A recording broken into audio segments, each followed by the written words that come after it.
My name is Senor Daly, and today we are going to be discussing two verbs in Spanish that have the same meaning in English. That is the verb ser, ser, and estar, estar. Both of them mean to be in English. However, in Spanish, they both have very different and unique meanings.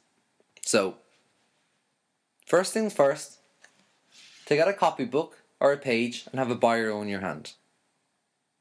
You're going to write down the verb ser, S-E-R. At one side of the page, you're going to draw a line, a horizontal line, down the page after the word ser, and then you're going to write the word estar, E-A-S-T-A-R.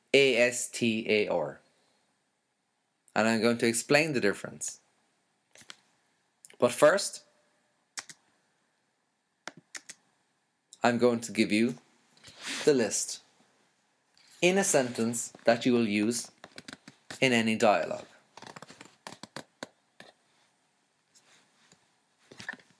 First, we'll start with the verb ser. I am is soy, S-O-Y. So write down S-O-Y.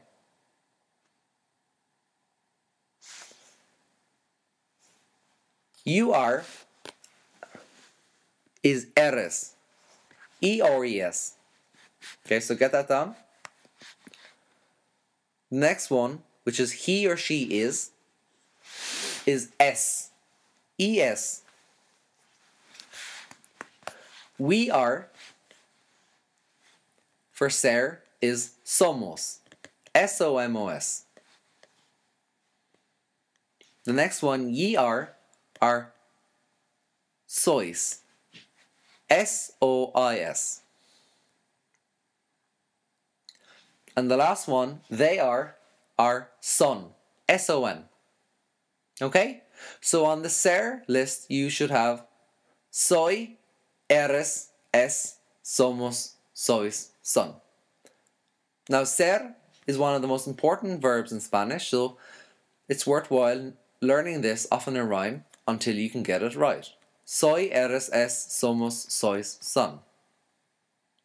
Now your turn.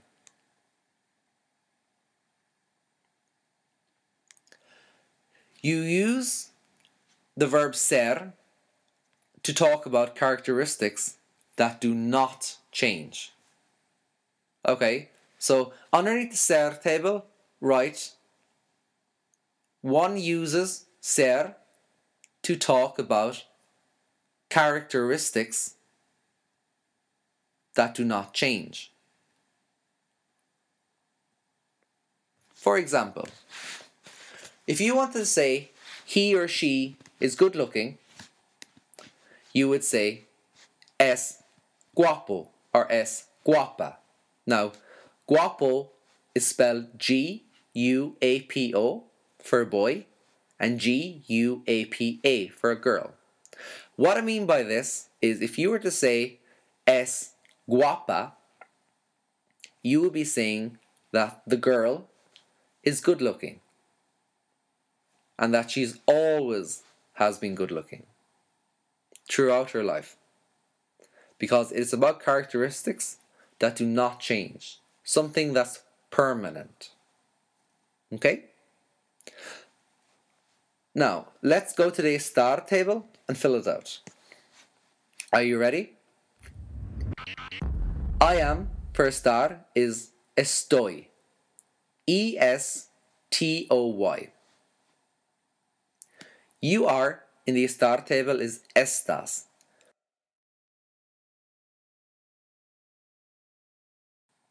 E-S-T-A accent S. He or she is esta, E-S-T-A accent.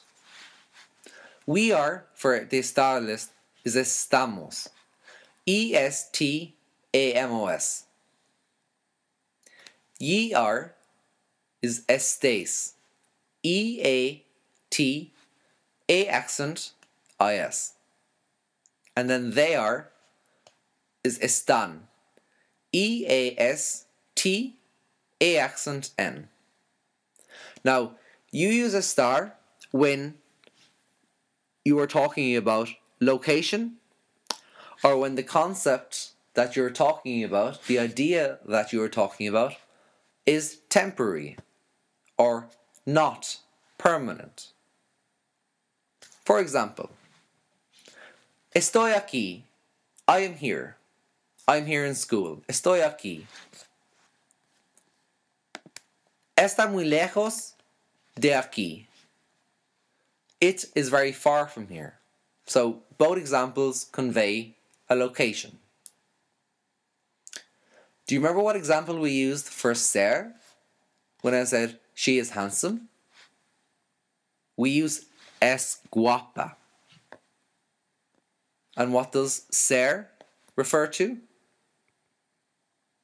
Something that is permanent. The girl was always pretty. But if we were to say esta guapa, what do you think we would mean? It is something that's not permanent, something that's not 100%. If you were to say esta guapa, in your opinion, the girl is pretty today. But that wasn't your opinion, or that wasn't your feelings yesterday or any other time. You're just talking about right now, at the moment. At this moment, esta guapa. She is pretty. If you have not already done so, please rewind the tape and make sure that you have the lists down correctly, as we will be using them going forward. Okay, so let's get ready with some examples. Have your biro in your hand, as you will be taking notes throughout the rest of the podcast. Let's begin with the verb ser again. What is the ser list? I'll pause whilst you tell me what the list is.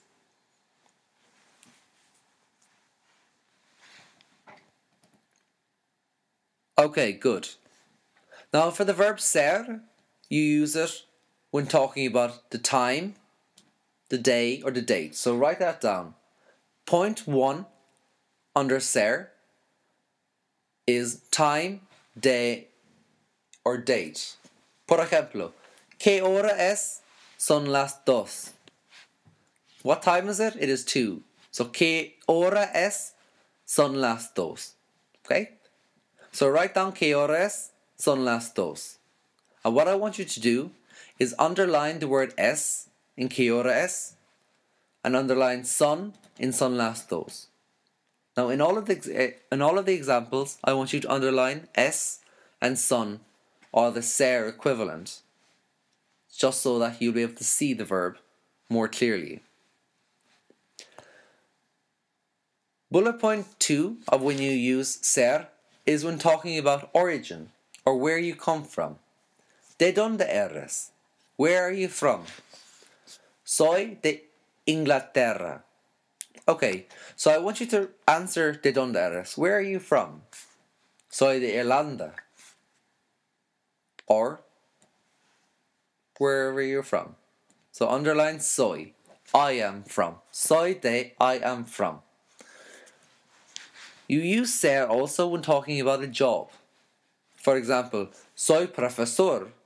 I am a teacher. Soy médico. I am a doctor. So again, write down bullet point 3 for job. And for example, soy médico. 4. You use ser when talking about nationality. Again, where you come from. It's the idea of you're Irish. Soy irlandés. You're Spanish. Soy española. Soy polaco. I'm Polish. Okay, so soy conveys an idea of permanence. So underline soy. You also use ser when talking about possession. Now, possession means that when you own something. So, por ejemplo, es mi ordenador. It is my computer. Es mi carro. It's my car. Es mi bolígrafo. It's my biro. Okay? So the next bullet point you're writing down is possession. Owning something. Es mi bolígrafo. It is my biro.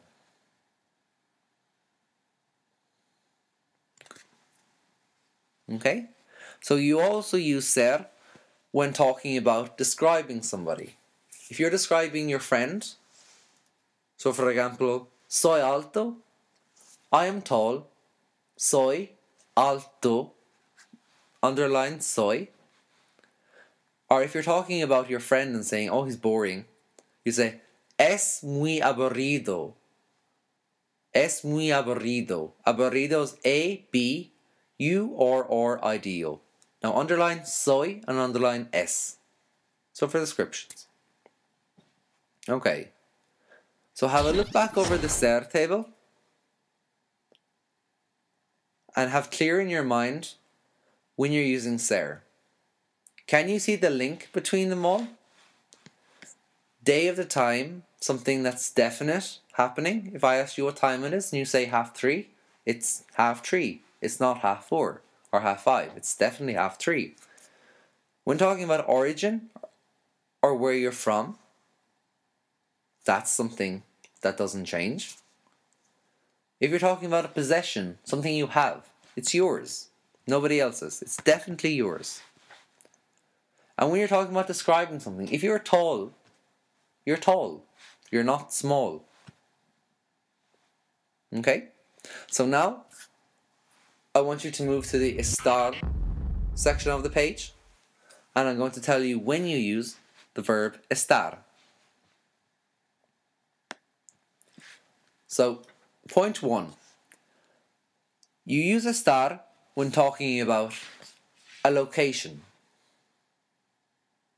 So for example, I want you to take down this example. So biro in hand and write this down. Barcelona está en España. Barcelona is in Spain. Okay? Croom está en Irlanda. Croom is in Ireland. Limerick está en Irlanda. Limerick is in Ireland. Okay?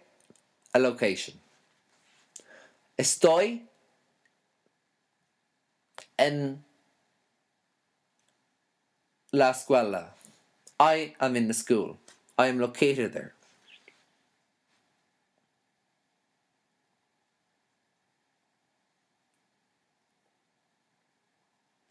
You also use estar when talking about emotions.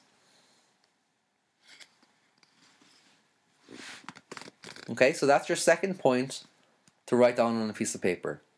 The first point that you should have written by now is location. The second one is emotions. So, estoy feliz. Estoy, E-S-T-O-Y, I am. Feliz, F-E-L-I-Z. I am happy. Estoy triste. Triste, T-R-I-S-T-E, is I'm sad.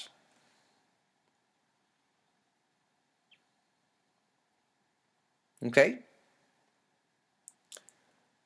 So by now you should have 3 or 4 points for the Cert table and have 2 or 3 for the Estar table.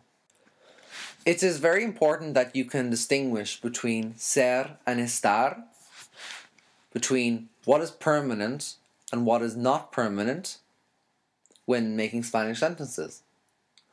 One example is if I were to say soy listo, that would mean I am clever.